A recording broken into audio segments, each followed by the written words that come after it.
please raise your right hand and repeat after me. I, Donald John Trump, do solemnly swear. I, Donald John Trump, do solemnly swear. That I will faithfully execute. That I will faithfully execute. The office of President of the United States. The office of President of the United States. And will, to the best of my ability. And will, to the best of my ability. Preserve, protect, and defend. Preserve, protect, and defend. The Constitution of the United States. The Constitution of the United States. So help me God. So help me God. Congratulations.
What a great honor to be able to introduce for the first time ever anywhere the 45th President of the United States of America, Donald J. Trump.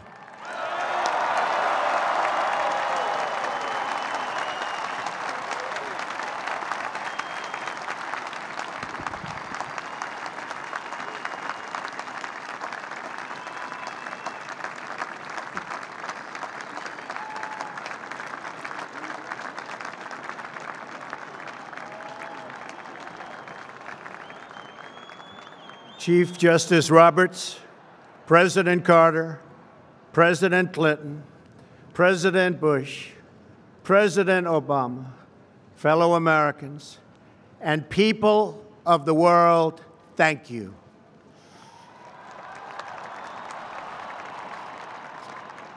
We, the citizens of America, are now joined in a great national effort to rebuild our country and restore its promise for all of our people. Together, we will determine the course of America and the world for many, many years to come. We will face challenges. We will confront hardships, but we will get the job done. Every 4 years, we gather on these steps to carry out the orderly and peaceful transfer of power. And we are grateful to President Obama and First Lady Michelle Obama for their gracious aid throughout this transition. They have been magnificent. Thank you.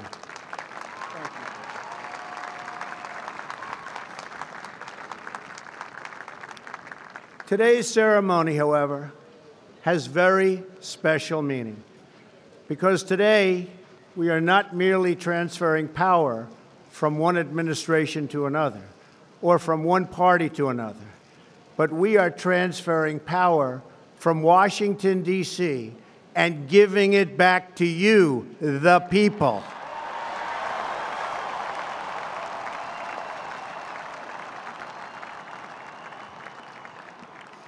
For too long, a small group in our nation's capital has reaped the rewards of government while the people have borne the cost.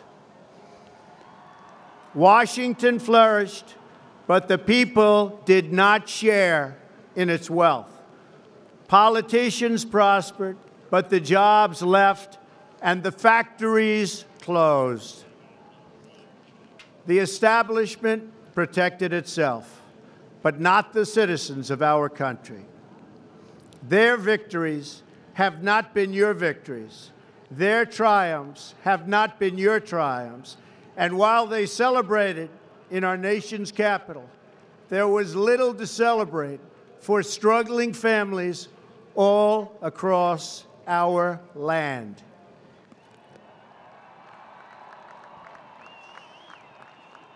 That all changes starting right here and right now, because this moment is your moment. It belongs to you.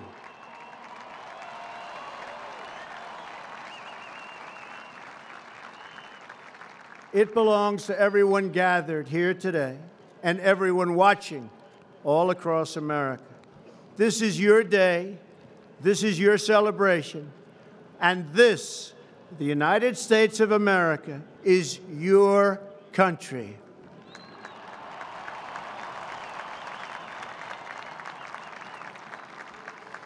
What truly matters is not which party controls our government, but whether our government is controlled by the people.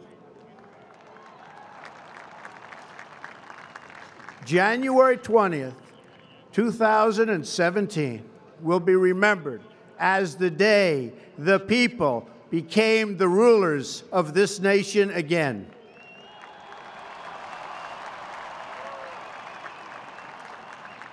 The forgotten men and women of our country will be forgotten no longer. Everyone is listening to you now. You came by the tens of millions to become part of a historic movement, the likes of which the world has never seen before. At the center of this movement is a crucial conviction that a nation exists to serve its citizens. Americans want great schools for their children, safe neighborhoods for their families, and good jobs for themselves. These are just and reasonable demands of righteous people and a righteous public. But for too many of our citizens, a different reality exists. Mothers and children trapped in poverty in our inner cities, rusted out factories scattered like tombstones across the landscape of our nation, an education system flush with cash, but which leaves our young and beautiful students deprived of all knowledge, and the crime and the gangs and the drugs that have stolen too many lives and robbed our country of so much unrealized potential. This American carnage stops right here and stops right now.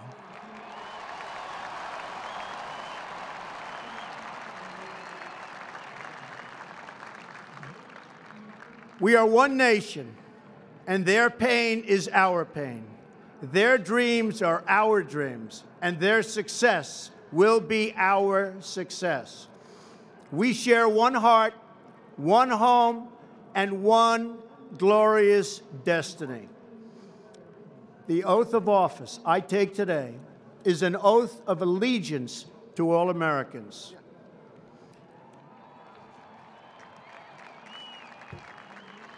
For many decades, we've enriched foreign industry at the expense of American industry, subsidized the armies of other countries while allowing for the very sad depletion of our military. We've defended other nations' borders while refusing to defend our own.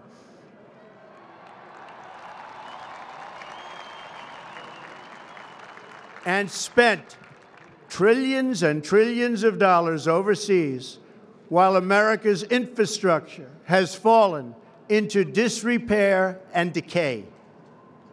We've made other countries rich while the wealth, strength, and confidence of our country has dissipated over the horizon. One by one, the factories shuttered and left our shores, with not even a thought about the millions and millions of American workers that were left behind.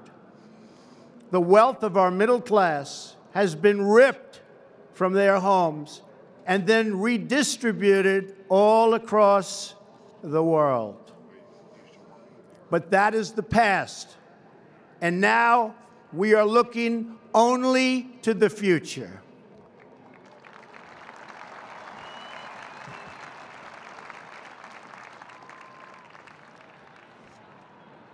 We assembled here today are issuing a new decree to be heard in every city, in every foreign capital, and in every hall of power.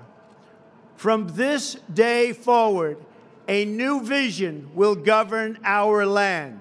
From this day forward, it's going to be only America first. America first.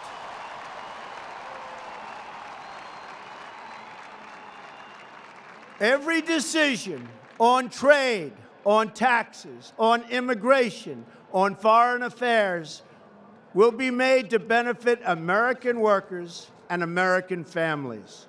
We must protect our borders from the ravages of other countries making our products, stealing our companies, and destroying our jobs.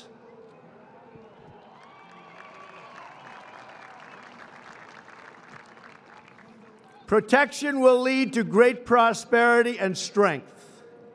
I will fight for you with every breath in my body, and I will never, ever let you down.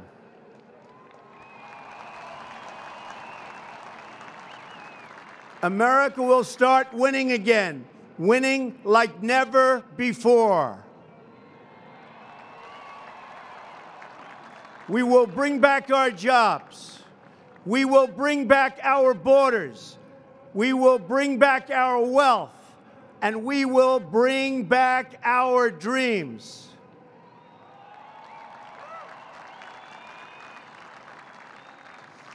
We will build new roads and highways and bridges and airports and tunnels and railways all across our wonderful nation. We will get our people off of welfare and back to work, rebuilding our country with American hands and American labor.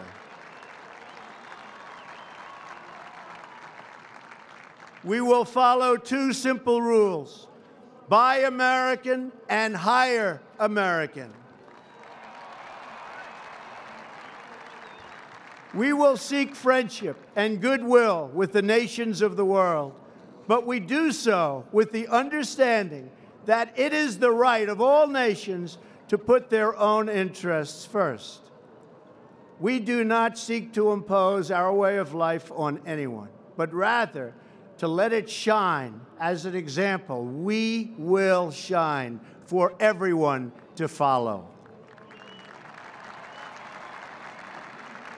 We will reinforce old alliances and form new ones, and unite the civilized world against radical Islamic terrorism, which we will eradicate completely from the face of the earth.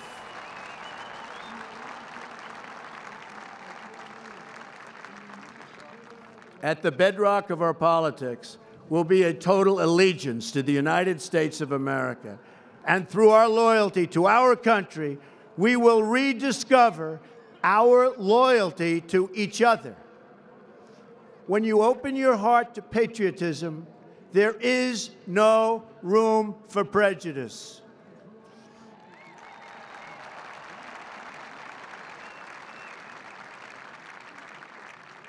The Bible tells us how good and pleasant it is when God's people live together in unity.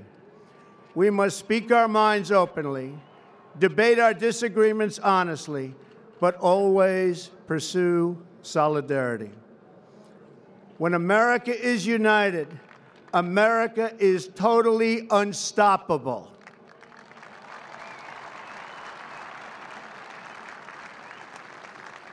There should be no fear. We are protected, and we will always be protected. We will be protected by the great men and women of our military and law enforcement. And most importantly, we will be protected by God.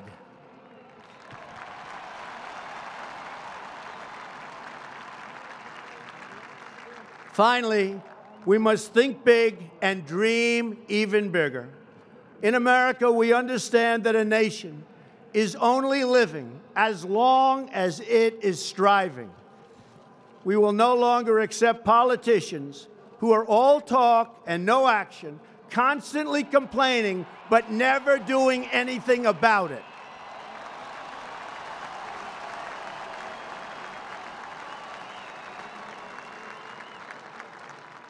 The time for empty talk is over.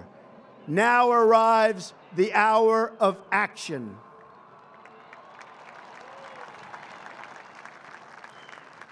Do not allow anyone to tell you that it cannot be done. No challenge can match the heart and fight and spirit of America. We will not fail. Our country will thrive and prosper again. We stand at the birth of a new millennium, ready to unlock the mysteries of space, to free the earth from the miseries of disease, and to harness the energies, industries, and technologies of tomorrow. A new national pride will stir our souls, lift our sights, and heal our divisions. It's time to remember that old wisdom our soldiers will never forget, that whether we are black or brown or white, we all bleed the same red blood of patriots.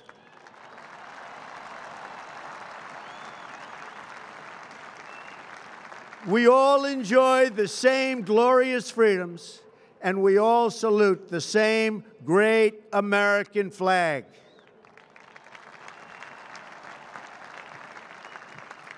And whether a child is born in the urban sprawl of Detroit or the windswept plains of Nebraska, they look up at the same night sky, they fill their heart with the same dreams, and they are infused with the breath of life by the same almighty Creator.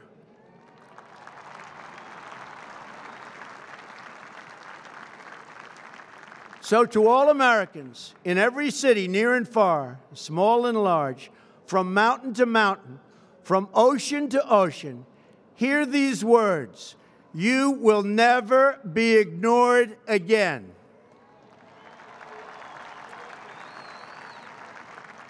Your voice, your hopes, and your dreams will define our American destiny. And your courage and goodness and love will forever guide us along the way. Together, we will make America strong again. We will make America wealthy again. We will make America proud again. We will make America safe again. And yes, together, we will make America great again. Thank you, God bless you, and God bless America. Thank you. God bless America.